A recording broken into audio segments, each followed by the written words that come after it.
Hi, this is Mike Fauché, and in today's video, we're going to take a quick look at the ULNA cell phone signal booster to see if this thing actually works. I live in an area that effectively doesn't have any cell phone reception from any of the providers, so today we're going to see if this device will live up to its claim and provide me with signal at my location. If you want to find out if this thing really works, watch the rest of this video, and don't forget to like and subscribe if you find this useful.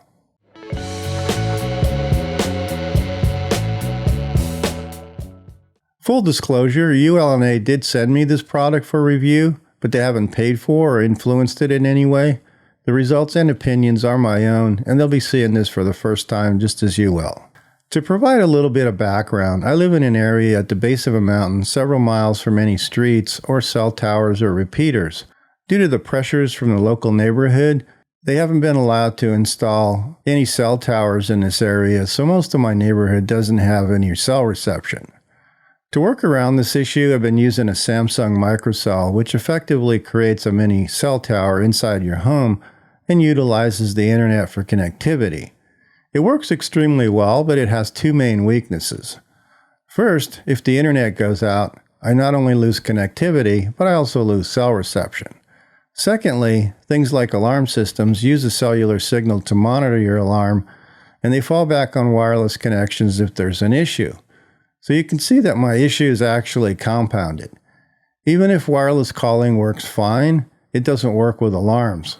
And again, if I lose internet, I lose both. When ULNA reached out to me and asked if I'd be interested in testing this thing out, I was really skeptical. I did explain to them the situation and the concern that I have due to the area that I was in, but they were confident and still believed their device would work. So I did agree to give this a shot and test this out. Before we get into the results, let's go over what comes in the box and talk a little bit about specs.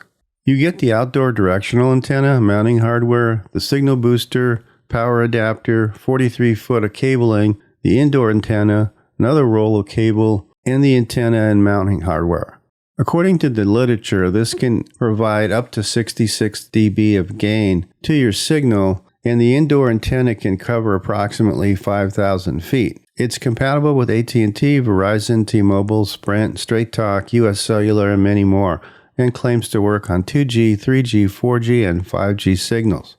So now that we know a little bit about the hardware, let's see how this thing actually goes together and better explain how this technology works.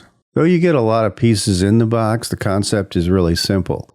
You have a directional antenna that you will be mounting outside, and it'll be pointed towards the nearest cell tower. There are various websites and tools that you can use to locate the closest tower to you based on your provider.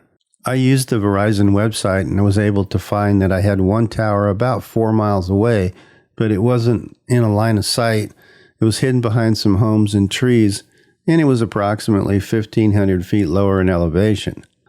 From the antenna, use one of the supplied cables and attach it to the input side of the signal booster.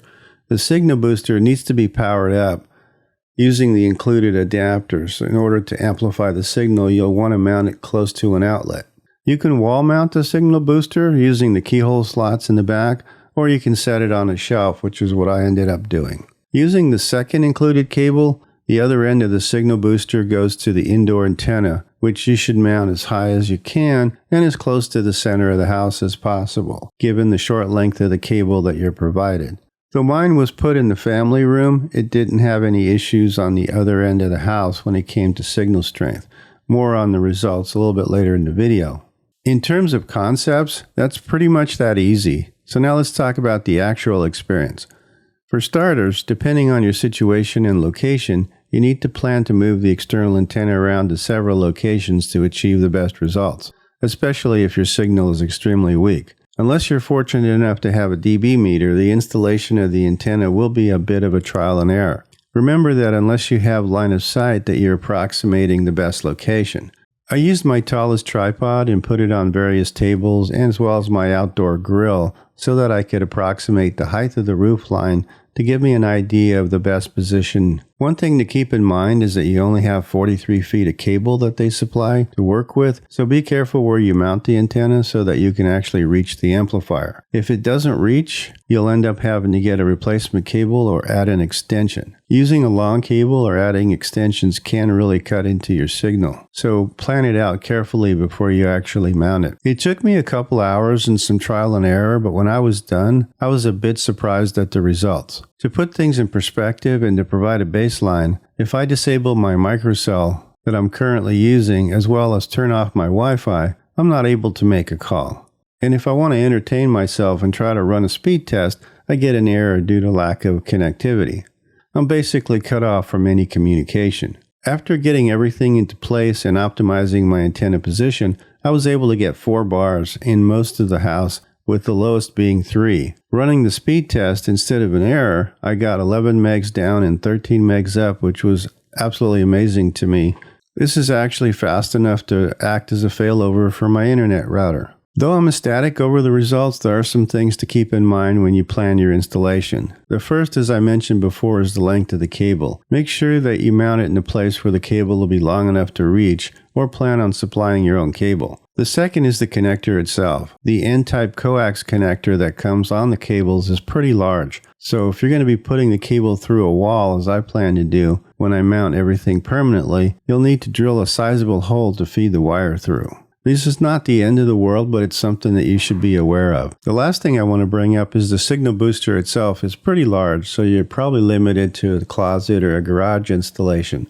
Again, these are not showstoppers, but I wanted to bring them up so you can take these into consideration when you're preparing your install. All in all, I was thrilled with the results, and I'm shocked that a device in this price range has worked the way it did. I'm super pleased with the results, and I want to thank the team at ULNA for making this review possible, for making me a believer, and of course for solving my problem. I'll leave a link at the bottom in case you're interested in finding out more about this product. Please don't forget to subscribe and give this video a like if you found it useful. Thanks for watching, and I'll see you on the next video.